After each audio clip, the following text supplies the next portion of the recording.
Hello. I want to talk to you about something that's bothering me, and I need to get this off my chest so I can go about my business here.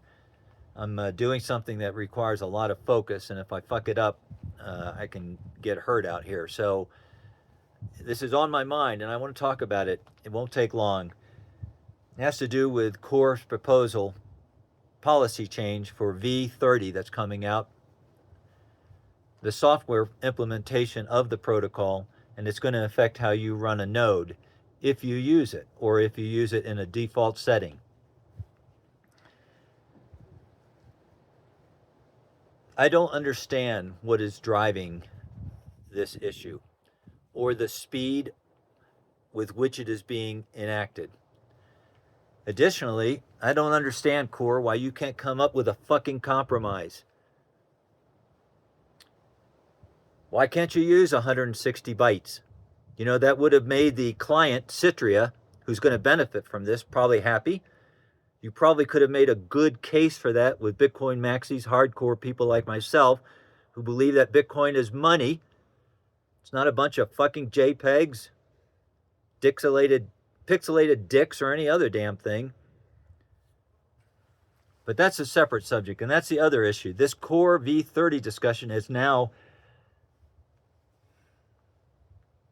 broadened out into discussion about filters, the future of the network, how we're going to go forward. And because of that, Core, whether you realize this or not, you have burned a lot of goodwill. You've burned a lot of bridges behind you. And you don't need to do that. How the hell are we going to move forward? How are we going to come forward when we've got to discuss things like, I want to have a discussion about BIP 119, Jeremy Rubin's proposal. I want to have a discussion about CTV. What are we going to do when quantum computing comes along in 5 to 10 years and we've got to come to a consensus? You don't want to be burning goodwill on this. This doesn't make any sense, and I'll tell you why. Just removing that op return limit and bumping it up to 100,000 bytes means that you're going to get to put some incredibly detailed images in there. You're going to get to put all kinds of crap in there, maybe malware, small videos, MP4s, audio files. And it's not just about bloating the network, it's about what the hell that stuff could be. And if you think I'm being an alarmist here, this has already happened twice. And a glaring example is of a hard forked Bitcoin that came from our protocol that has many of the same attributes we do. And guess what they did? They removed 80 byte limit and upped it to 100,000 bytes. And what the hell happened? Within a very short period of time, they had images on that blockchain and in the nodes being processed that were, just imagine, the worst things happening to a little kid and then seeing that on the blockchain. And you see, that's the other thing. You're putting out threat vectors out there that we don't need to be exposed to. Why the hell would you want to do that? Let me ask you something. Out of the entire planet, how many central banks do you think actually want Bitcoin to succeed? And how many politicians do you think really embrace Bitcoin and want it to succeed? Think about the politicians that are in Washington right now, the cantillionaires that have got they're plugged into the fiat nipple. You can't pull them off. They're like ticks. Nancy's been in there since 1985. Nancy Pelosi went in there with $3 million and she's got $413 million now. And it's not a question of blue or red. Mitch on the red side's the same damn way. Came in like 2 years later and he's done the same thing. You think these politicians are our friends? You think that they want Bitcoin to succeed? If you end up with a network and it's got all that CSAM, that child sexual abuse material on top of it, how's that going to look? God damn it. Here's the other thing too. Why do that? It's just unnecessary. And I could be wrong. Maybe I'm wrong. Maybe that stuff won't show up on the network. Maybe I'm just an idiot. That's the other thing. I've been involved in this discussion for 3 months. I've got 150 hours of my life invested in this thing, from studying everything from transactions. I spent 2 hours today understanding what peering preferential is. I still don't get it, obviously, but you know what? I'm learning. I'm trying. And in that whole time, I've been called stupid. I've been said that I don't have a voice in this discussion. I've been told that my vote doesn't matter. And if you think I'm making this up, just go onto my X feed. And it's not just me, it's other developers are getting these kind of arguments. The worst one I got was some clown face telling me that it doesn't matter because guess what? They vote on it. Who is this? You know, you've got 5 core maintainers. Gloria and 4 of them, they're like a little clique. And again, you can't be burning these kind of bridges or causing this kind of division among the plebs, hardcore maxis like me. So I've been called stupid. Don't know what I'm talking about. But the bottom line is it is a threat, and you can't guarantee that you know what the outcome is going to be. It's the law of unintended consequences. The unknown unknowns. When I was on a mission in the F-18, we planned some of those things pretty damn detailed, but we always had backups. What if comms go out? What if the fuel doesn't show up midway? What are you going to do? What if you've got a line of thunderstorms on there and you've got live Mark 82s under your wing? You're going to fly in it? You don't know what's going to happen. And you've already dicked this up once. If you had told all the plebs, people like myself in 21, with the Taproot upgrade, that it was going to result in a hack, an exploit of that 2 years later with those, I don't want to be, no, it was just jackasses. I mean, these Taproot wizards in their hats dancing around on the stage in Miami in 23 saying we've broken Bitcoin. Fuck you. None of us voted for that. And you never pushed back on it, Core, when it came out that the exploit, instead it was, oh, those of us who want to do something, we're centering the network. Bitcoin is money. Back to basics. And, you know, I'll talk just a minute because this whole thing's expanded into discussion now about spam. I do run knots on my node. I'm never going to use version 30. Never. But I'll tell you, I do understand you cannot keep spam off the network. But you sure as hell don't have to encourage it. And that is a whole separate discussion. This is one battle. This is one war that I want to win.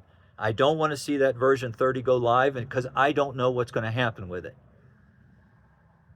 I don't see why you can't step back and find some spokespeople. Find somebody that actually can put 2 coherent sentences together and actually make a logical argument and have a nice discussion with somebody.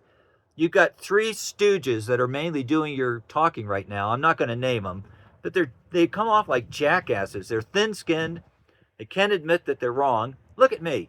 I'm going to tell you, I've been wrong a ton of times. I'm probably going to be wrong in something I say in this. I make constant mistakes.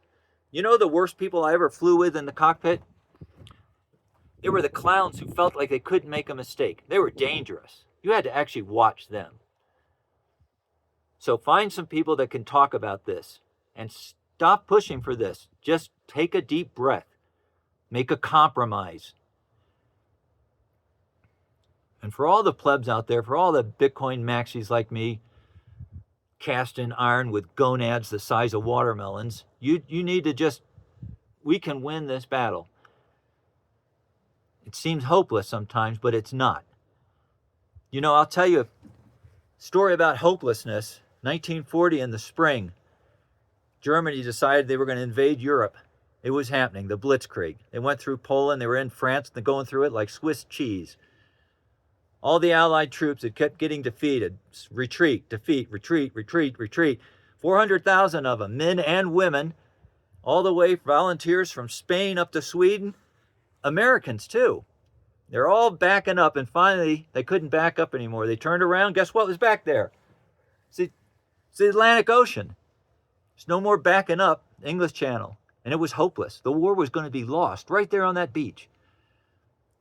The German Luftwaffe had control of the skies. They were just building their forces, getting ready to make that final assault and kill or capture every one of those people, and the war was over. Nazi Germany would be victorious. It seemed hopeless. And what happened?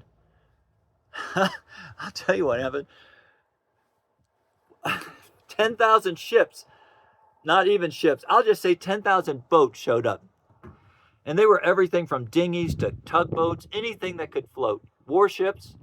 One guy took a 15-foot sailboat. It's in a museum today, the Tamzine. He sailed. He was my age. Look at me. My age. He got in that boat that morning and sailed across there in the Atlantic with the ME-109 strafing anything they could find. German U-boats in the water. And he sailed that thing over there. And he actually made it.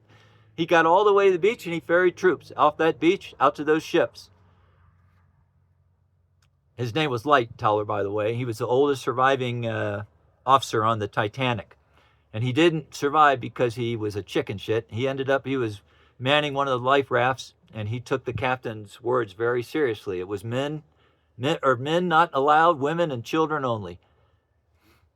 And the only reason he survived, he was sucked down on a grate when the ship went down. I don't know if you've ever seen a big ship go down, but when it gets down below the water, at some point there's usually an explosive gasp of air, and he was blown free.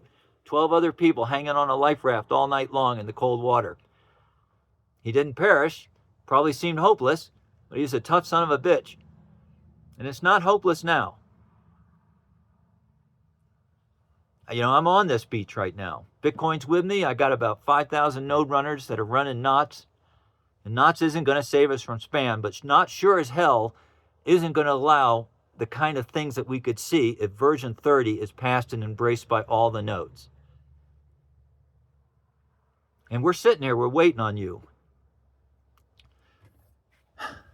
We're waiting on you to just show up, get a node, run knots. If you're mining, even if it's a little BitX, you send your hash rate to some place that's ethically and morally aligned with who you are as a Bitcoiner.